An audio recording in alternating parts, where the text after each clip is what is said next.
Bapak Ibu saudaraku dikasih Tuhan, kita sudah melewati ya hampir 3 tahun COVID ya. Kemudian masa-masa COVID itu sampai sekarang terus kita dengar Bapak Ibu bagaimana banyak orang berkata bahwa tahun akan datang bukan semakin mudah, bukan semakin gampang, semakin sulit. Bahkan Presiden kita Jokowi pernah berkata bahwa tahun 2023 akan gelap, sehingga banyak tulisan-tulisan berkata ya akan krisis ekonomi, krisis global, ya, krisis energi gitu Bapak Ibu.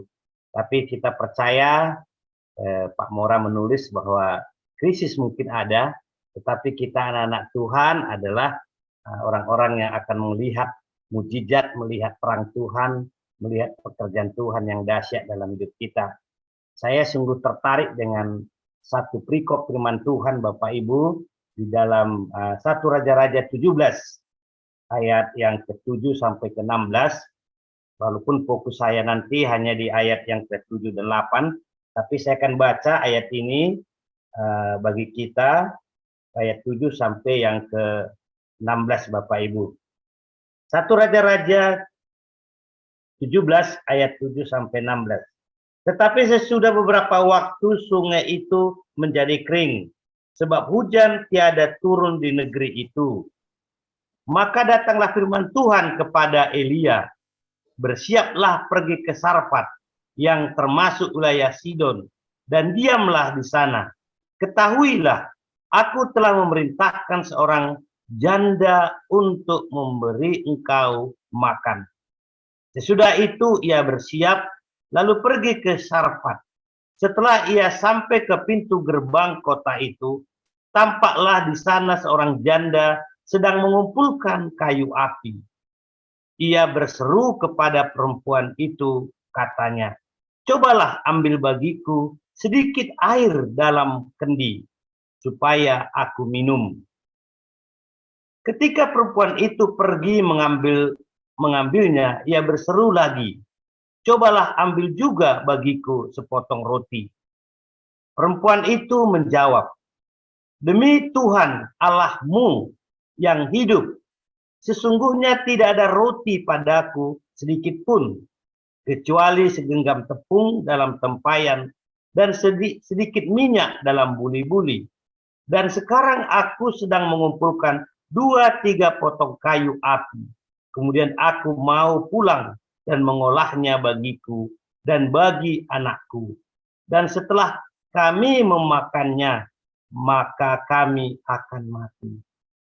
Tetapi Elia berkata kepadanya, janganlah takut, pulanglah, buatlah seperti yang kau katakan, tetapi buatlah lebih dahulu bagiku sepotong roti bundar kecil daripadanya, dan bawalah kepadaku.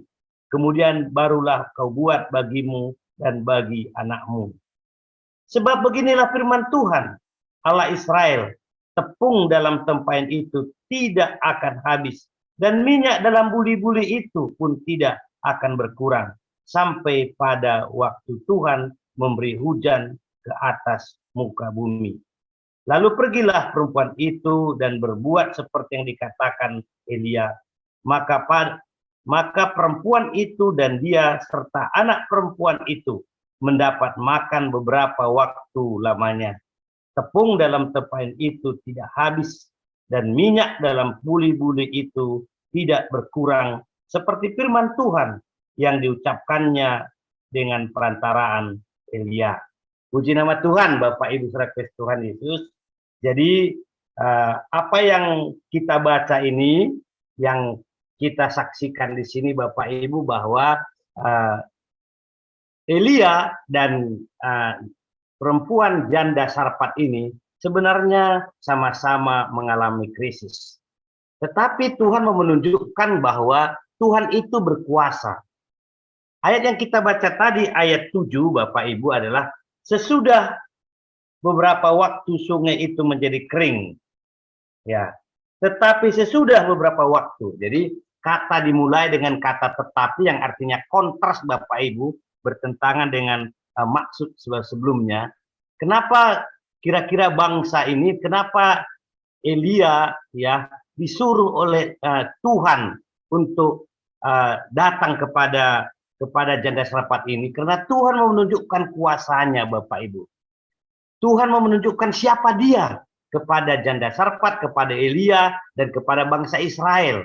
Karena ayat-ayat sebelumnya menyatakan bagaimana Bapak Ibu bahwa tidak ada raja yang seperti Ahab yang melakukan begitu jahat dan membuat hati Tuhan sakit. Nah, itu. Makanya di ayat selanjutnya dikatakan, tetapi kemudian Tuhan menunjukkan kepada bangsa itu bahwa ada Tuhan yang hidup, yang berkuasa dalam kehidupan bangsa itu, hidup Elia, dalam hidup janda Sarfat. Jadi Tuhan mau katakan kepada kita juga Bapak Ibu, walaupun mungkin Tuhan mengizinkan kita mengalami krisis, mengalami situasi sulit di tahun 2023 atau selanjutnya Bapak Ibu. Tapi kita percaya Bapak Ibu bahwa ada Tuhan yang mau dan siap untuk menolong kehidupan kita. Jadi apa yang kita belajar Bapak Ibu? Apa yang perlu kita pelajari dari perikop yang kita baca tadi Bapak Ibu? Kita mau belajar dari perempuan Sarfat ini. Bagaimana bisa mengalami berkat secara ekonomi walaupun situasinya krisis Bapak Ibu. Itu yang penting. Bagaimana kita bisa mengalami berkat secara ekonomi Bapak Ibu. Walaupun mungkin kita diperhadapkan kepada krisis. Dan kebenaran itu saya menemukan ada 3 hal yang perlu kita lakukan. Yang pertama Bapak Ibu, selalu dan taatilah terus firman Tuhan. Selalu dan taatilah terus firman Tuhan. Tidak ada kata lain Bapak Ibu. Bagaimana kita bisa memenangkan krisis. Bagaimana kita bisa keluar dari situasi sulit. Cara satu-satunya yang Tuhan memberikan kepada kita melalui ayat ini adalah selalu datang kepada Tuhan. Mencari Tuhan. Menemukan Tuhan. Bergantung sepenuhnya kepada Tuhan. Itu yang terjadi dengan perempuan janda Sarfat ini Bapak Ibu. Dia mengalami krisis kering Bapak Ibu. Dikatakan dia ayat Alkitab lain Bapak Ibu, 3 tahun 6 bulan tidak datang hujan. Tidak ada tumbuhan bisa bercocok tanam, tidak bisa melakukan apa-apa Bapak Ibu.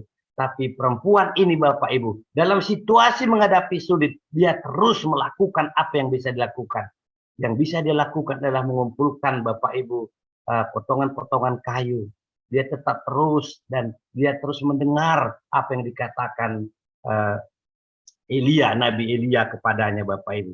Dia memang menghadapi situasi yang sulit. Tapi dia datang. Dia tidak mudah menyerah. Dia tetap bergantung sepenuhnya terus. Dia percaya apa yang dikatakan oleh Nabi itu kepada dia Bapak Ibu. Jadi mari kita Bapak Ibu dikasih Tuhan Kristus dalam menghadapi situasi krisis nanti. Ya, ke depan mungkin. Tapi kita percaya Bapak Ibu bahwa kita datang kepada Tuhan. Datang berserah kepada Tuhan. Tuhan akan menolong kita, memampukan kita melewati krisis yang mungkin kita hadapi Bapak Ibu. Yang kedua Bapak Ibu yang kita lihat, bagaimana kita mengalami berkat ekonomi di saat-saat krisis Bapak Ibu. Ayat 11 dikatakan Bapak Ibu. Dikatakan, saya bacakan bagi kita sekali lagi, dikatakan begini Bapak Ibu. Ketika perempuan itu pergi mengambilnya, ia berseru lagi, cobalah ambil juga bagiku sepotong roti. Jadi ayat jelas ini Bapak Ibu, perempuan janda ini Bapak Ibu, dia itu Bapak Ibu dengan terus punya hati, terus punya kerinduan untuk menolong. Dia punya sedikit buli-buli Bapak Ibu. Tapi dia katakan dia menyiapkan itu Bapak Ibu untuk dimasak seperti yang diperintahkan Tuhan melalui Elia, Nabi Elia kepada dia. Karena dia ada kerinduan itu Bapak Ibu. Dan dia lakukan Bapak Ibu. Dia menolong. Dan Tuhan mau katakan bagi kita sebenarnya. Dalam kehidupan kita sebagai orang yang percaya. Di saat-saat sulit pun saudara dan saya. Bagian kita adalah terus Bapak Ibu melakukan yang terbaik. Kita harus melakukan, berbagi, memberi Bapak Ibu. Saat kita situasi sulit kehidupan kita. Waktu itulah yang Tuhan rindukan, terus kita berbagi Bapak Ibu, terus kita menolong, terus kita memberikan apa yang bisa kita lakukan Bapak Ibu dalam hidup kita sebagai orang-orang yang percaya kepada Tuhan. Dan perempuan ini melakukannya Bapak Ibu. Dan apa yang terjadi, kita lihat Bapak Ibu, uh, Tuhan mencukupkan kebutuhan mereka, membuat Bapak Ibu mujizat yang luar biasa. Selalu Bapak Ibu dalam kehidupan kita seorang percaya kepada Tuhan, mujizat akan kita alami kalau kita diperhadapkan kepada situasi yang sulit, situasi yang krisis Bapak Ibu. Karena waktu kita menghadapi situasi yang sulit, krisis Bapak Ibu, itulah waktunya kita semakin datang kepada Tuhan, semakin berserah kepada Tuhan, semakin berharap sepenuhnya kepada Tuhan. Dan perempuan ini Bapak Ibu, ya, di tengah-tengah kekurangannya, dia terus Bapak Ibu memberi. Di tengah-tengah kesulitannya, dia terus memberi. Dan itu yang dikatakan Bapak Ibu ayat yang ke-13. Tetapi Elia berkata kepadanya, janganlah takut, pulanglah, buatlah seperti yang kukatakan. Tetapi buatlah lebih dahulu bagiku sepotong roti bundar kecil daripadanya, dan bawalah kepadaku. Kemudian barulah kau buat bagimu dan bagi anak-anakmu. Luar biasa Bapak Ibu. Punya sedikit tepung dalam buli-buli Bapak Ibu. Dan dia kerjakan, dia dahulukan, dia berikan kepada Elia. Dan luar biasa Bapak Ibu, mereka menjadi katakan menikmati berkat Tuhan dalam kehidupan mereka. Mari kita sebagai anak-anak Tuhan dalam menghadapi situasi sulit apapun dalam hidup kita Bapak Ibu. Tetaplah kita Bapak Ibu datang seperti perempuan janda Sarfat ini Bapak Ibu. Terus Bapak Ibu, walaupun suatu sulit, kita menghadapi situasi sulit apapun, terus datang mencari Tuhan sampai kita menemukan Tuhan. Yang kedua, terus tetapkan hati kita Bapak Ibu untuk punya hati untuk menolong. Bagian kita menolong, memberi Bapak Ibu. Dan terus Bapak Ibu, di tengah-tengah apapun yang kita alami, di tengah kesulitan kita Bapak Ibu, di tengah kekurangan kita, bagian kita Bapak Ibu, tetapkan kita untuk hidup terus melayani Tuhan apapun yang kita alami. Dan kita sangat percaya Tuhan menyediakan segalanya bagi kita. Kita sudah melihat mujizat-mujizat Tuhan, pekerjaan-pekerjaan Tuhan dalam kehidupan kita seorang percaya sebagai hamba Tuhan kita. Saya percaya jemaat di KKD, Semarang dan sekitar sampai luar kota sudah melihat mujizat-mujizat Tuhan. Saya menyaksikan di pelayanan Bapak Ibu, di tengah-tengah situasi sulit, ya ada jemaat yang bangun rumah Bapak Ibu, ada jemaat yang diberkati Tuhan secara ekonomi Bapak Ibu, ada mobil baru macam-macam Bapak. Saya menyaksikan di dalam pelayanan kita Bapak Ibu. Oleh sebab itu Bapak Ibu, bagian kita adalah datanglah kepada Tuhan di tengah krisis kita. Tetapkan hati kita untuk menolong dan teruslah tetapkan hati kita untuk memberi di tengah-tengah kekurangan kita. Tuhan memberkati kita, kita berdoa.